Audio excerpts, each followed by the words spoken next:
everyone, and welcome to the third episode of Backwards Marathon, and finally hitting the band where Backwards Marathon originally comes from with Between the Buried and Me. This one should be a nice, short, sweet little one, as there's not as many albums as Dream Theater and Devin Townsend, and only one album that doesn't count, which I'm going to start with, which is The Anatomy of, which is a covers album. A fantastic covers album, but not an original studio LP. That's the way I do things. And to whoever made this list, thank you so very much for doing it in chronological order. That just makes everything so much simpler. So let's get into it from there with the self-titled Between the Buried and Me album. This thing is probably the closest to like that metalcore, deathcore sound before deathcore really became a thing. But I also feel like it's a very prog metal album. It has King Diamond elements to it.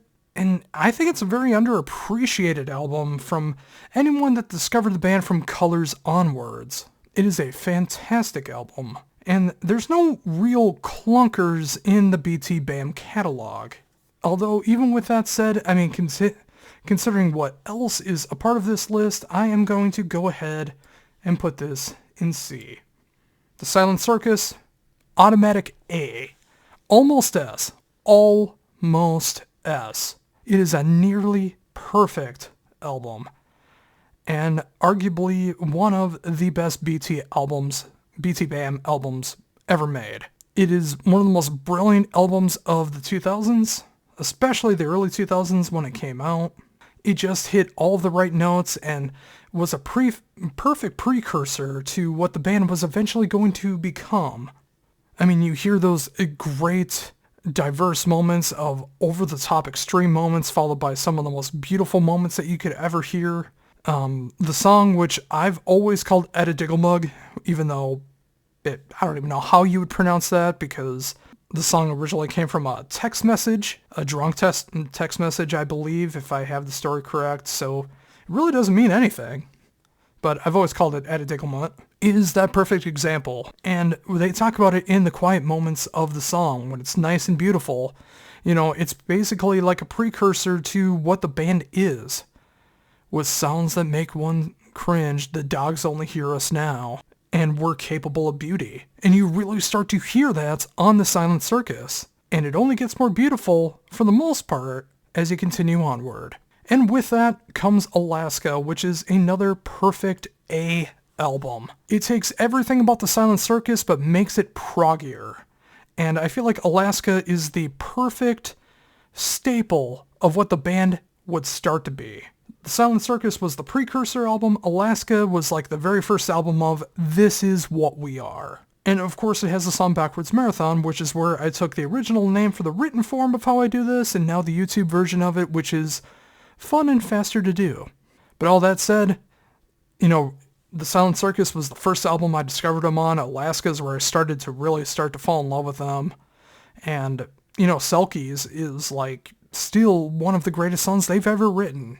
I wish it would get played more live, but I understand that there's a lot of music to be able to choose from, so it's very understandable. But all of that said, perfect A album. Colors, as if there's any question, the quintessential BT BAM album. And I'm not putting it up here just because of its legacy or how everyone else feels about it. I'm putting it in S tier because of how I feel about it. And it is a perfect BT BAM album. From start to finish, the quintessential adult contemporary progressive death metal album. I know some people consider it a collection of songs. I still like to think of it as one song, although Colors 2 kind of shits on that idea. But fuck it, I'm still going to go with that. And I just love everything that goes into it. Just a perfect prog album. The Great Misdirect. I mean, it's another S album for me.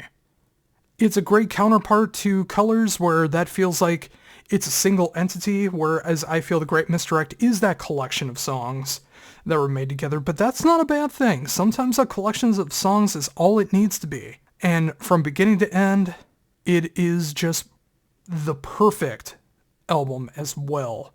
And I do feel these are the two most perfect albums in the BT BAM discography. and they're a great counterbalance to each other. If you don't like Colors as much, you might like The Great Misdirect more.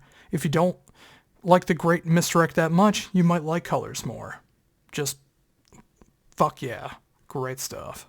The Parallax, the Hypersleep Dialogues. Normally, I would not put this in the list and I'd put it in the Doesn't Count category because it is an EP. It is 3 songs long. It is a mini album, but I want to shed light on this one because I feel it is the most underrated release from BT Bam. It's an album that, mini album that deserves all the love that everything else they've ever done deserves, but it never fully gets that. And I wish it would.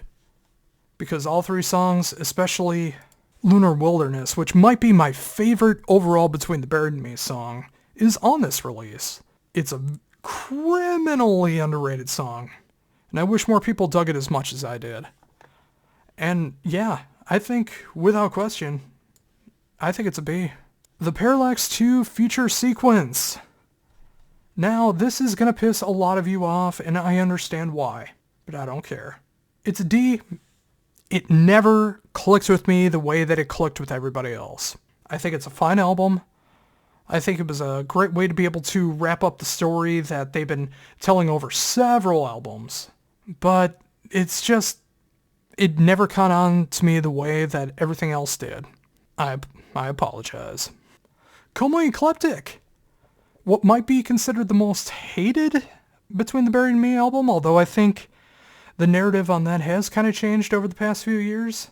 And if it hasn't, this is going to piss you off as well. It's an A for me. Perfect prog album. It's a progressive metal album, not a progressive death metal album, even though it does feature the occasional growl and scream. It is so focused on clean vocals, and that's what it needed to be.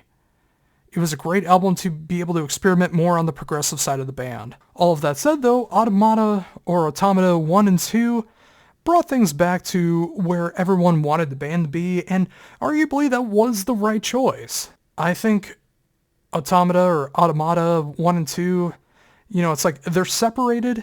They're almost like 2 EPs that could fit together on the same album, but they wanted to do something different. They wanted to be able to release it as part 1 and part 2. I'm still going to count it as one album here, and I'm going to consider them both to be a B. Because again, I think they are one album, even if it's technically wrong. That's how I look at it. They were both released within the same year, and the songs fit together like they're supposed to. I think it was a great return to form for the band.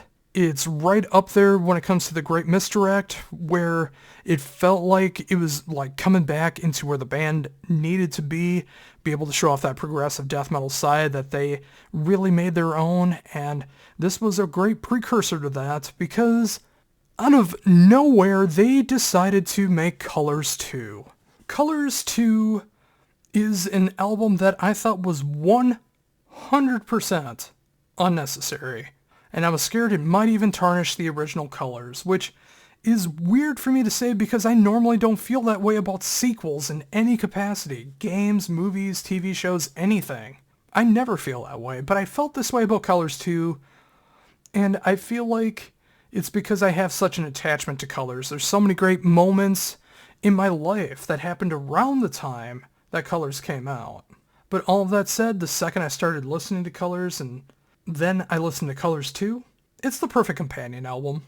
It really is. They really, really nailed it with this. It sounds like it was influenced by Colors 2, but it's its own thing.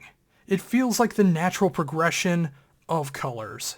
I mean, you easily could have called it something else, but I don't think it would have had the impact that it does have, unless you call it Colors 2. And sadly, this didn't get the attention it deserved because it came out during the pandemic. But hopefully in time, maybe even on the 10th anniversary, just like they did with the original Colors, maybe, just maybe, they'll play this album in its entirety once again. And yeah, it's an S. And I don't even need to take a break. I think I got everything in order the way that I wanted it to be. So starting from the bottom with the Doesn't Count category, we have The Anatomy of. Then in the D category, we have the Parallax 2 Future Sequence. Then we have the self-titled Between the Buried and Me album. Then we have Automata. I mean, obviously Automata 1, Automata 2. But to me, it's one release. Fight about it in the comments if you don't agree. Then we have the Hypersleep Dialogues, which is a mini album and should be in the doesn't count category according to my own definition.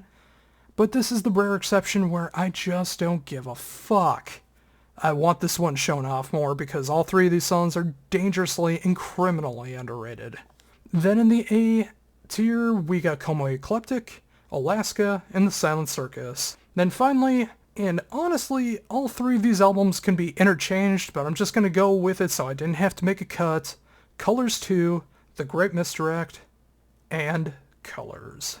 And I think Colors is my favorite Between the Buried and Me album. There's an argument for The Great Misdirect, and Colors 2, the more I listen to it, the greater it feels. But yeah, I think this was the right order. Colors, number 1. And that is the Between the Buried and Me discography tier list maker, which I call Backwards Marathon Between the Buried and Me.